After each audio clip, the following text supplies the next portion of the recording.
Good morning, students. Welcome to this video lecture for accountancy by Shiv Jyoti Educational Group. I, Yash Santhwani. So class, let's begin with the topic that is accounting for share capital. Class देखिए, हम लोगों ने 11th class की accountancy के अंदर soul proprietor के लिए accounting देखी थी. फिर उसके बाद में हम लोगों ने 12th क्लास में पार्टनरशिप फर्म की अकाउंटेंसी देखी कि हमें पार्टनरशिप फर्म की अकाउंटिंग कैसे करनी होती है, क्या जर्नल एंट्रीज होती हैं, क्या लेजर अकाउंट्स होते हैं. And then we have gone through the financial statements for the companies as well. ये सारा चीज़ें हम लोग कवर कर चुके हैं. And now we are here at the topic that is accounting for share capital. यहाँ पे टर्म आता है क्लास हमारे पास में शेयर कैपिटल. अभी तक हम लोग सुनते आ रहे थे, नॉर्मली जब सोल प्रोप्राइटर होता था तो वहाँ पर हम लोग टर्म यूज़ करते थे कैपिटल. क्यों करते थे? क्योंकि जो ओनर था वो एक सिंगल पर्सन था, सोल प्रोप्राइटर था. वहाँ से जब पैसा आता था बिजनेस को स्टार्ट करने के लिए तो उसको हम लोग बोलते थे कैपिटल. सिमिलरली फिर जब हमारे पास में पार्टनरशिप फर्म थी, पार्टनर्स से जब हम लोगों ने पैसा लेके बिजनेस को स्टार्ट करा था तो at that time that particular amount has been termed as partners capital. यानी कि पार्टनर से अगर पैसा आ रहा है बिजनेस को स्टार्ट करने के लिए तो उसको हम लोगों ने बोला पार्टनर्स कैपिटल.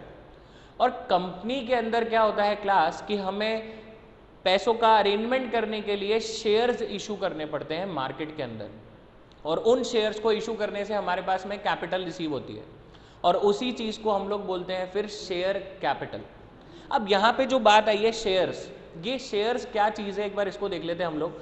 और बिफोर स्टार्टिंग द थिंग्स मैं आपको एक चीज़ बता देता हूँ कि right now we are dealing with the public companies.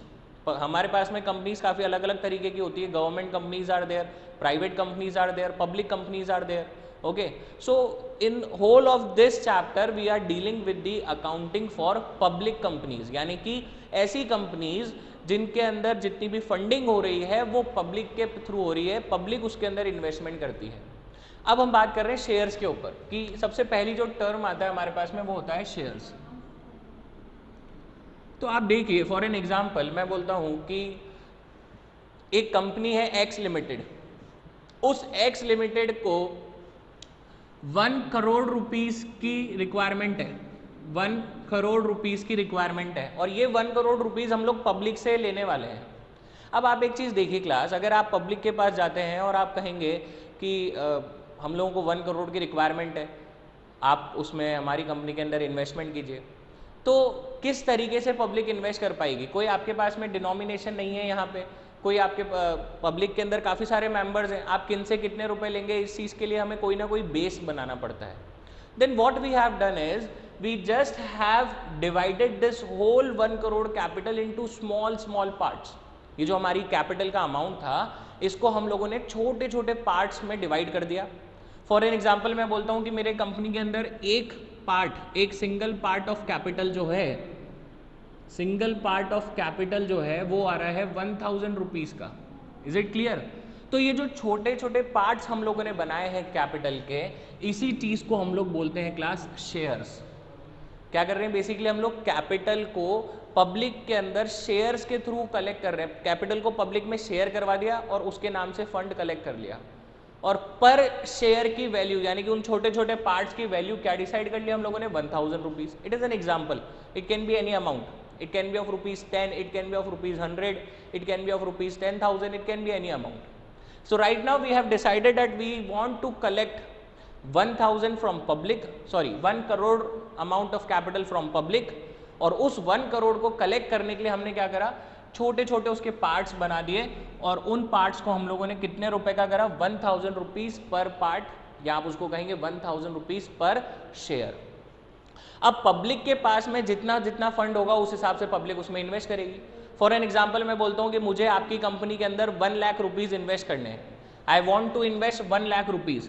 तो मैं कितने शेयर्स परचेज कर लूँगा क्लास? पर शेयर इज 1000. ओके, और मुझे 1 लाख रुपीज़ इसके अंदर आपकी कंपनी के अंदर इन्वेस्ट करने. So what I do is I just purchase 100 number of shares.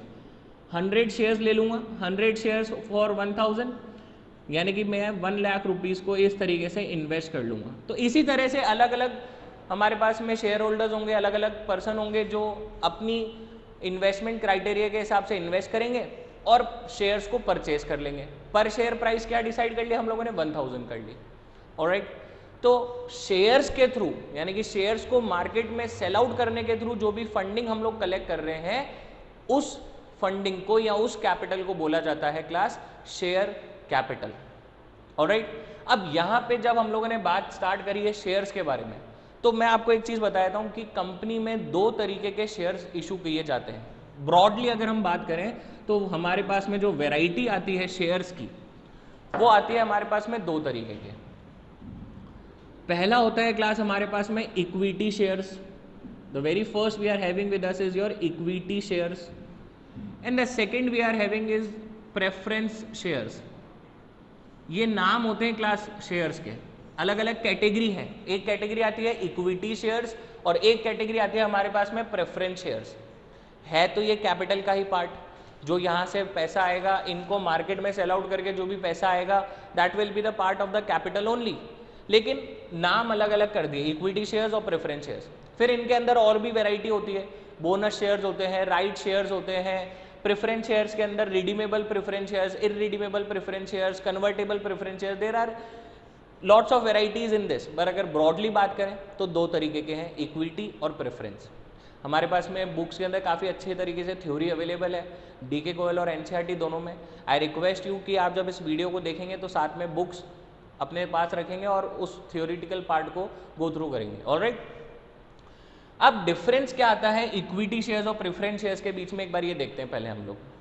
ज़्यादा डिफरेंसेस नहीं है, कुछ 3 या 4 डिफरेंसेस होते हैं हमारे पास में, ध्यान से सुनिएगा आप। सबसे पहली चीज़ तो ये क्लास कि जो इक्विटी शेयर होल्डर होगा, शेयर होल्डर कौन, जिसने शेयर्स को परचेज कर रखा है।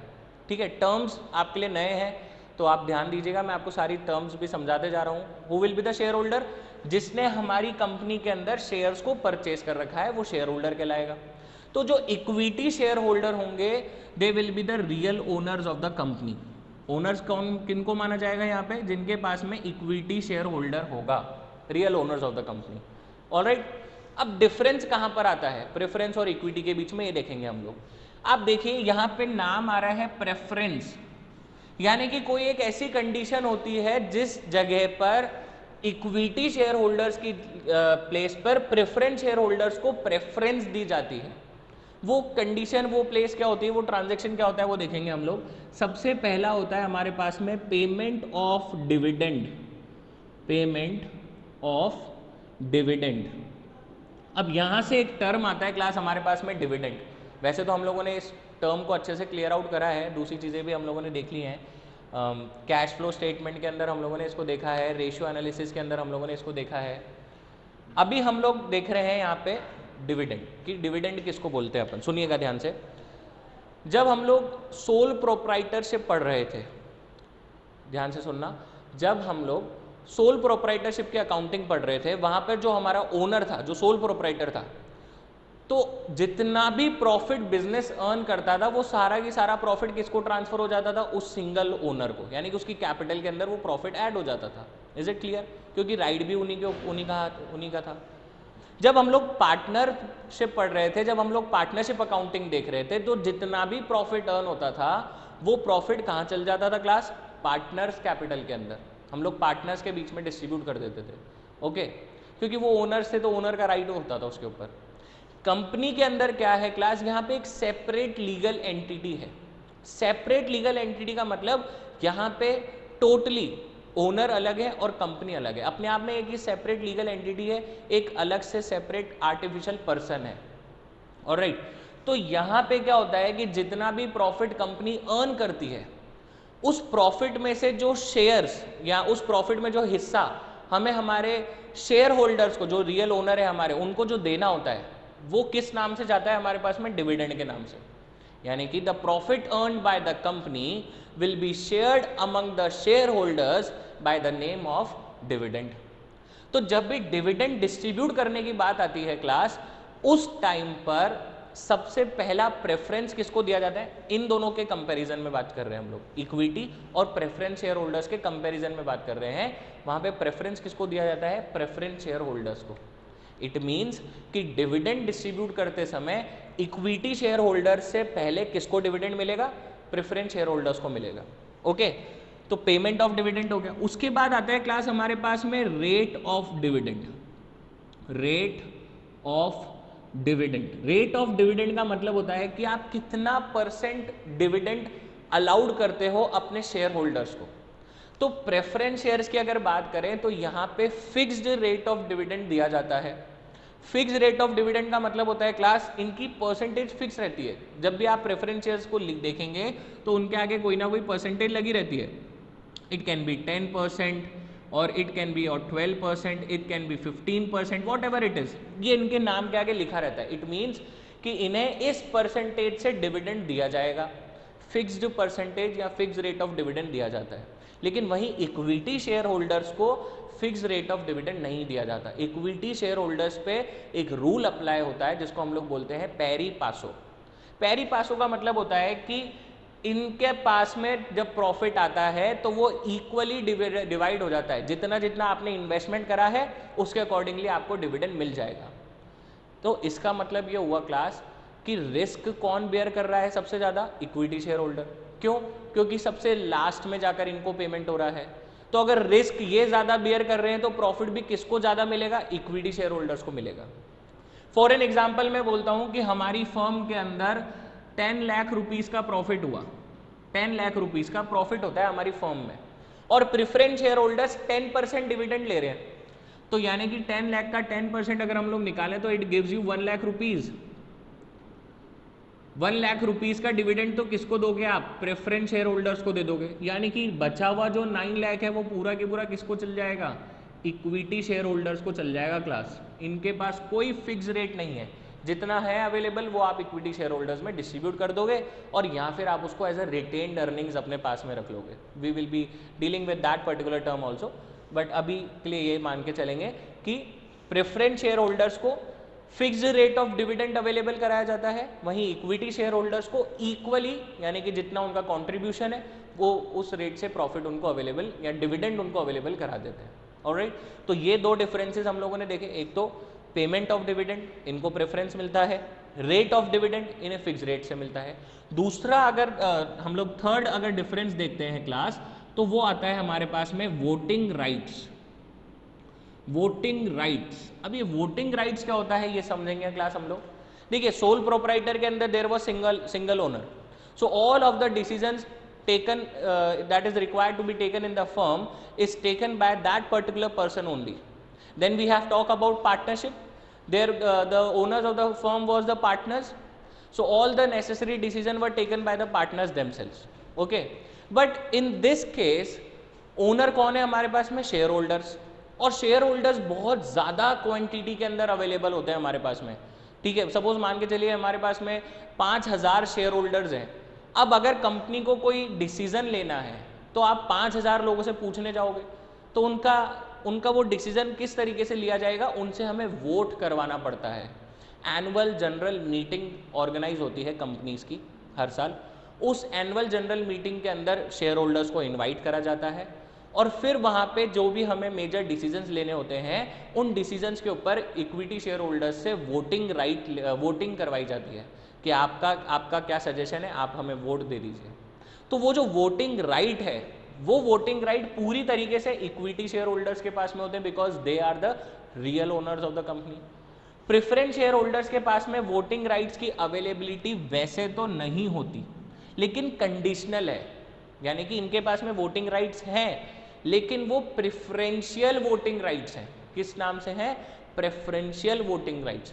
प्रेफरेंशियल वोटिंग राइट्स का मतलब अगर आप कोई ऐसे टॉपिक पे डिस्कशन कर रहे हैं जिसके अंदर प्रेफरेंस शेयर होल्डर्स के बारे में बात करी जा रही हो तो उस टॉपिक के अंदर प्रेफरेंस शेयर होल्डर्स भी वोट कर सकते हैं, only in that particular topic. Is it clear? So this is the another difference between the equity share holders and the preference share holders. कुछ और भी बेसिक डिफरेंसेस हैं हमारे पास में, जैसे कि प्रेफरेंस शेयर से कलेक्ट करा हुआ जो पैसा आता है, यानी कि अगर आपने प्रेफरेंस शेयर्स मार्केट में सेल आउट करे हैं और उसके बदले में आपने अपनी प्रेफरेंस शेयर कैपिटल कलेक्ट कर ली है टू रन द बिजनेस, उस कैपिटल को, उस प्रेफरेंस शेयर कैपिटल को हमें रिडीम करना पड़ता है, यानी कि रीपेमेंट करना पड़ता है। मैक्सिमम टाइम पीरियड होता है 20 ईयर्स का। यानी कि 20 साल के अंदर अंदर जितना भी पैसा हम लोगों ने प्रेफरेंस शेयर कैपिटल से या प्रेफरेंस शेयर होल्डर से कलेक्ट करा है, हमें उसका रीपेमेंट करना पड़ेगा, वो पैसा हमें वापस लौटाना पड़ेगा। But this particular thing, this redemption is not for equity share holders. Equity shares में ऐसा कोई क्लॉज नहीं होता कि आपको ये पैसा जो है वो वापस लौटाना है, ऐसा कुछ नहीं है। ओके, तो यहाँ पे क्या है, यहाँ पे अगर आपका शेयर्स को पैसा लौटाना होगा या कोई ऐसी चीज होगी तो आप बायबैक करते हैं। इक्विटी शेयर्स में क्या होता है, बायबैक ऑफ शेयर्स, लेकिन प्रेफरेंस शेयर्स के अंदर आपको कंपलसरी रिडम्पशन करना पड़ता है। पहले इररिडीमेबल प्रेफरेंस शेयर्स भी इशू होते थे, but as per the latest companies act, as per the amendments made in the companies act, अब इररिडीमेबल प्रेफरेंस शेयर्स इशू नहीं होते हैं। Alright class, so this was about the shares, this was about the equity shares and the preference shares. अब हम बात करते हैं class कुछ और बेसिक टर्म्स के बारे में जो कि बहुत इंपॉर्टेंट है इस पूरे चैप्टर को गो थ्रू करने के लिए। Okay, so let's start with the things. आप लोगों ने 11th क्लास की बिजनेस स्टडीज के अंदर काफ़ी सारी टर्मोलॉजी देखी है, जहाँ पर हम लोगों ने फॉर्मेशन ऑफ कंपनी पढ़ा था। तो फॉर्मेशन ऑफ अ कंपनी के अंदर हम लोगों ने कुछ टर्म्स देखे थे, मैं आपको बताता हूँ वहाँ पे देखिए। और उसके अलावा हम लोगों ने जो फाइनेंशियल स्टेटमेंट्स चैप्टर देखा था, फाइनेंशियल स्टेटमेंट्स जो हमारा part B of D K Goyal है, उसके अंदर जो फाइनेंशियल स्टेटमेंट में बैलेंस शीट वाला पार्ट देखा है। बैलेंस शीट के अंदर हम लोगों ने शेयर होल्डर्स फंड देखा था। शेयर होल्डर्स फंड के अंदर हम लोगों ने क्लास शेयर कैपिटल देखा था, और उस शेयर कैपिटल के अंदर हम लोगों ने अलग अलग टर्म्स को एनालाइज करा था, पढ़ा है, ठीक है। तो उसी चीज़ को एक बार और ध्यान से देखेंगे हम लोग। तो सबसे पहला जो टर्म आता है क्लास हमारे पास में, वो आता है ऑथोराइज्ड कैपिटल। क्या आता है, ऑथोराइज्ड कैपिटल। अब ये ऑथोराइज्ड कैपिटल क्या होता है? ऑथोराइज्ड कैपिटल का अगर मैं आपको बेसिक मीनिंग बताऊं class, then authorised capital is the maximum amount of capital that a company can issue in the market. इसका दूसरा नाम होता है क्लास हमारे पास में रजिस्टर्ड कैपिटल। रजिस्टर्ड कैपिटल क्यों बोलते हैं इसको हम? क्योंकि मेमोरेंडम ऑफ एसोसिएशन होता है। दो लीगल डॉक्यूमेंट होते हैं जो कि कंपनी को फॉर्म करने पड़ते हैं। एक होता है आर्टिकल ऑफ एसोसिएशन और एक होता है मेमोरेंडम ऑफ एसोसिएशन। उस मेमोरेंडम ऑफ एसोसिएशन के अंदर क्लास अलग अलग क्लॉजेज होते हैं। एक क्लॉज होता है वहां पे जिसको हम बोलते हैं कैपिटल क्लॉज। कैपिटल क्लॉज का मतलब उसके अंदर आपको मेंशन करना पड़ता है that whenever you are starting your company, then by what amount your company is getting registered with the registrar of the company। यानी कि आपकी कंपनी जब स्टार्ट हो रही है तो आपको रजिस्ट्रार के पास में रजिस्टर करवाना पड़ता है, अपना नाम एंटर करवाना पड़ता है, और वहाँ पे आपको बताना पड़ता है कि आपकी रजिस्टर्ड कैपिटल कितनी होगी, यानी कि आप मैक्सिमम कैपिटल कितनी इशू कर पाएंगे। उसी को हम लोग बोलते हैं authorise capital. So for an example, यहाँ पर अभी हम एग्जाम्पल से चलते हैं और हम यहाँ पे ले लेते हैं, सपोज अभी हमारी ऑथोराइज कैपिटल चल रही है क्लास 1 करोड़ रुपीस की। It means the maximum amount of capital that a company can issue is of rupees 1 crore. Alright, अब इस 1 करोड़ में से मान लीजिए सेकेंड टर्म आता है हमारे पास में issued capital. Issued capital, issued capital का मतलब होता है out of this 1 crore what amount of capital is being offered to the public, यानी कि हमने पब्लिक को कितनी अमाउंट ऑफ कैपिटल ऑफर करा है, उसको हम बोलते हैं इशूड कैपिटल। ओके, सपोज मैं बोलता हूं अभी 1 करोड़ में से मैंने क्लास यहाँ पे 60 लाख रुपीस की कैपिटल को ऑफर कर दिया है पब्लिक को, offer to public. It means मैंने 60 लाख रुपीस के शेयर्स मार्केट में पब्लिक में इशू करे हैं, ऑफर करे हैं that public can purchase.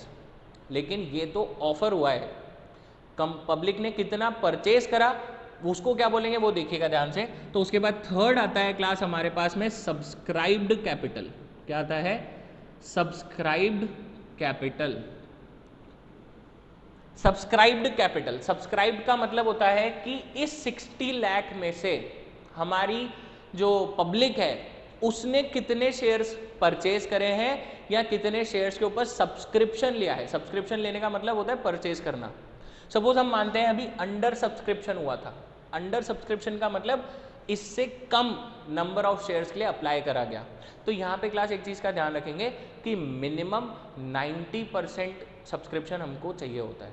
Alright, तो यहाँ पे हम बोलते हैं, सपोज अभी हम 50 लाख ले लेते हैं, because it is our own example, तो कोई इशू नहीं है। 50 लाख रुपीज़ चल रहा है क्लास, ये सब रुपीज़ में है, this is all in rupees. यहाँ पे नंबर ऑफ शेयर्स की बात नहीं करी गई है अभी हम लोगों ने, ये टोटल अमाउंट ऑफ कैपिटल है। ऑलराइट, सो सपोज हम लोगों ने बोला कि ₹50 लाख की कैपिटल के लिए पब्लिक ने सब्सक्राइब कर लिया। ओके, अब एक नॉर्मल बात करते हैं, पब्लिक ने सब्सक्राइब तो करा 50 लाख रुपीज़ के लिए, और पब्लिक ने पेमेंट भी कर दिया, पूरे 50 लाख रुपीज़ का पब्लिक ने पेमेंट कर दिया, तो उसको फिर हम बोलेंगे subscribed and fully paid up. Subscribed and fully paid up, ये कितना आएगा क्लास हमारे पास में? अभी हम नॉर्मल अजम्पशन लेके चल रहे हैं कि पूरा पैसा पब्लिक ने पे कर दिया है। So this is rupees again 50 lakh, subscribed and fully paid up, इस नाम से आप उसको शो करेंगे अपनी बैलेंस शीट के अंदर। Financial statement chapter number 1 of D K Goyal part B, वहाँ पर हम लोगों ने देखा है। ओके, और एनसीईआरटी के अंदर पार्ट बी का chapter number 3 financial statements again, वहाँ पर भी हम लोगों ने ये चीज़ें देखी हैं। तो ये बोला गया जब पैसा पूरा रिसीव हो गया, उसको हम लोगों ने बोला गया subscribed and fully paid up. ये तो थी बात अगर पैसा पूरा रिसीव हो गया है। अब एक बार देखते हैं कि अगर फुली पेमेंट नहीं हुआ था तो क्या करेंगे हम लोग, उसको देखेंगे, ध्यान से सुनिएगा। सपोज सेम एग्जाम्पल को कंटिन्यू कर रहे हैं अभी हम लोग, we are continuing with the same example, and as per this example public है सब्सक्राइब्ड फॉर, पब्लिक ने सब्सक्राइब कितने के लिए करा था क्लास? ₹50 लाख के लिए, 50 लाख की कैपिटल के लिए सब्सक्राइब करा था। अब एक बार के लिए हम लोग ये मानते हैं कि हमारा पर शेयर जो है, पर शेयर वैल्यू जो है हमारे पास में वो है ₹100, यानी कि हमारा एक शेयर कितने रुपए का है क्लास? 100 रुपीज़ का एक शेयर है। तो 50 लाख रुपीज़ के लिए कितने शेयर हम लोगों ने सेल आउट करे होंगे मार्केट के अंदर? 50 लाख रुपीज़ के लिए कितने शेयर करेंगे क्लास हम लोग? 50,000 शेयर्स, यानी कि सब्सक्राइब के अंदर क्या चल रहा होगा? 50,000 शेयर्स ऑफ ₹100 ईच। इसको इस तरीके से फिर हम लोग मेंशन करेंगे। तो 50,000 into 100 will gives you ₹50 lakh. Alright, ठीक है। अब बात ये आती है, मैं आपको कह रहा था कि अभी हम एग्जांपल देखेंगे जिसमें फुली पेमेंट रिसीव नहीं हुआ है, तो उसको देखिएगा कितने शेयर्स हैं? 50,000 शेयर्स हैं। तो कंडीशन बोली गई है कि out of this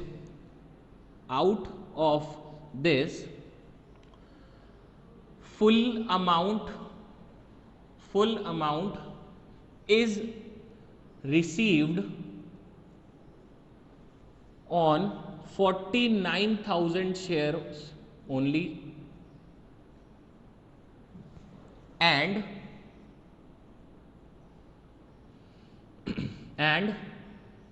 only ₹80 is received on remaining shares, ये कंडीशन हमारे पास में आ जाती है अगर, ठीक है। तो ध्यान से सुनेंगे, पहले हम लोग ध्यान से देखिएगा कितने शेयर्स पब्लिक ने सब्सक्राइब करे? 50,000। 50,000 में से फुल अमाउंट का पेमेंट कितनों ने करा? 49,000 शेयर होल्डर ने। 49,000 शेयर्स के ऊपर पूरा पैसा हम लोगों को रिसीव हुआ है, ठीक है। और जो बचे हुए थे, बचे हुए कितने होंगे क्लास? 50,000 में से 49 ने फुल कर दिया, तो बचे हुए कितने थे? 1,000। उन 1,000 ने सिर्फ 80 रुपीज का पेमेंट करा, यानी कि पर शेयर कितने रुपए रिसीव करे? 80 रुपीज, जबकि करने कितने थे हमें? 100 रुपीज, यानी कि 20 रुपीज हम लोगों ने रिसीव नहीं करे हैं फॉर 1,000 शेयर्स। ऑलराइट, और उसको बोला जाता है कॉल्स इन एरियर। अब उसकी प्रेजेंटेशन क्या होती है उसको देखेंगे हम लोग एक बार ध्यान से। तो यहां पे अब दो कैटेगरी डिवाइड हो गई है क्लास, दो कैटेगरी में आएगा अभी। पहला आएगा हमारे पास में subscribed and fully paid up, subscribed and fully paid up. ये तो कितना होगा? 49,000, यानी कि 49,000 शेयर्स ऑफ ₹100 ईच, और अमाउंट कितना आ जाएगा क्लास हमारे पास में? ₹49 लाख। तो एक तो कैटेगरी ये हो गई हमारे पास subscribed and fully paid up, और दूसरी कैटेगरी फिर क्या बनेगी हमारे पास में? Subscribed but not fully paid up. Subscribed but not fully paid up. तो प्रेजेंटेशन देखिएगा आप क्या होती है हमारे पास यहाँ पे, पहले हमें ड्यू करवाना पड़ेगा कि हमें पैसा लेना कितना था, ये चीज लिखनी पड़ेगी। तो 50,000 शेयर्स में से 49,000 शेयर्स पे तो पूरा पैसा आया, तो किस पे नहीं आया पूरा? 1,000 पे। तो हमें लेने थे 1,000 शेयर्स ऑफ ₹100 ईच, यानी कि कितना लेना था? 1 लाख रुपीज हमें कलेक्ट करना था। लेकिन उस पर कॉल इन अरियर हो गई। आप देखिए 100 रुपीज लेने थे हमें 1,000 शेयर पे, लेकिन हमें मिले कितने? 80 रुपीज मिले। तो 20 रुपीज का क्या हो गया क्लास? Calls in arrear. जो पैसा ड्यू तो हो गया है लेकिन शेयर होल्डर ने पेमेंट नहीं करा, उसको हम बोलते हैं कॉल्स इन एरियर। आगे चल के टॉपिक आएगा हमारे पास में, काफी सारे इसके ऊपर हम लोग वर्किंग देखेंगे। ओके, तो what we have to do is, हमें इस कॉल इन एरियर को यहाँ पे लेस करना पड़ेगा। लेस कॉल्स इन एरियर कितना? 1,000 into 20, this will gives you 20,000। तो यानी कि हम लोगों ने कलेक्शन कितने का करा क्लास? यहाँ पे 1 लाख में से 20,000 तो रिसीव ही नहीं हुए, तो हम लोगों ने कलेक्शन करा है 80,000 रुपीज का। इन शॉर्ट हमारे पास में टोटल कैपिटल कितनी रिसीव हुई होगी class? 49 lakh fully paid up वाली, और 80,000 जो कि फुली पेड अप नहीं हो पाई है, not fully paid up. Okay, and total क्या बनेगा हमारे पास में? 49,80,000। तो बचा हुआ 20,000 कहाँ दिखाएंगे हम लोग? कॉल्स इन एरियर के अंदर दिखा देंगे। ऑलराइट क्लास, तो इन शॉर्ट हम लोगों ने अभी टर्म्स कौन कौन से देखे, आप ध्यान से सुनिएगा। हम लोगों ने पहले इक्विटी शेयर्स देखा, हम लोगों ने प्रेफरेंस शेयर्स देखा, we have gone through the meaning of shares. Alright, then उसके बाद में हम लोगों ने क्लास शेयर कैपिटल की अलग अलग वेराइटीज देखी। शेयर कैपिटल में हम लोगों ने देखा ऑथोराइज्ड, फिर हमने देखा इशूड, इशूड के बाद में हम लोगों ने देखा सब्सक्राइब्ड। अगर फुल पेमेंट रिसीव हो गया है तो उसको बोला जाएगा subscribed and fully paid up, and if the amount is not fully collected तो फिर उसको दो अलग अलग कैटेगरी में डिवाइड करा। पहला subscribed and fully paid up, और बाद में subscribe but not fully paid up, calls in arrear को लेस कर दिया। ऑलराइट क्लास, इसी तरह से हम लोगों को हमारी बैलेंस शीट के अंदर प्रेजेंटेशन भी करनी होती है। अगर आप स्टार्टिंग के इलस्ट्रेशन देखेंगे from D K Goyal again, illustration number 1, 2, 3, 4, तो वो पूरा बैलेंस शीट के ऊपर ही है हमारे पास में। क्लास, अब हम एक लास्ट थ्योरेटिकल टॉपिक इसके अंदर कवर कर लेते हैं, that is the characteristics of company. वैसे तो और भी टॉपिक्स हैं, यानी कि types of preference share capital, types of equity share capital, but that can be covered from the book itself. Alright, and you have to go through them. You have to go through all of the theory that is being available in the DK Goel as well as in the NCERT. तो एक characteristics of company और देखते हैं class. Characteristics of company के अंदर सबसे पहला characteristic आता है क्लास यहाँ पे हमारे पास में, जिसको बोला जाता है separate legal entity. Separate legal entity का होता है मतलब यहाँ पे क्लास कि कंपनी जितने भी कॉन्ट्रैक्ट के अंदर एंटर हो रही है उन सभी कॉन्ट्रैक्ट के लिए कंपनी खुद रिस्पॉन्सिबल है। ऑलराइट, यानी कि कंपनी की अपनी एक लीगल एग्जिस्टेंस है मार्केट के अंदर। It means a company can sued a person और it can get sued by another person. यानी कि अगर कोई कोर्ट केस फाइल होता है फ्रॉम द कंपनी तो कंपनी खुद अपने नाम पर कोर्ट केस में एंटर होगी, या अगर कोई कंपनी के ऊपर कोर्ट केस होता है तो वो कंपनी के नाम पे ही होगा। इसको बोला जाता है सेपरेट लीगल एंटिटी, यानी कि इसकी खुद की अपने आप में एक लीगल एंटिटी है in the eyes of law, यानी कि इसके मेंबर्स के ऊपर कोई भी एक्शन नहीं लिया जाएगा। Alright class, then we come to the another one, that is the artificial person. Artificial person का मतलब होता है कि कंपनी खुद एक पर्सन की तरह ट्रीट करा जाता है कंपनी को। जो भी कॉन्ट्रैक्ट आप कर रहे हैं वो कंपनी खुद करेगी, जो भी डीलिंग्स आप कर रहे हैं वो कंपनी के खुद के नाम पे करा जाएगा।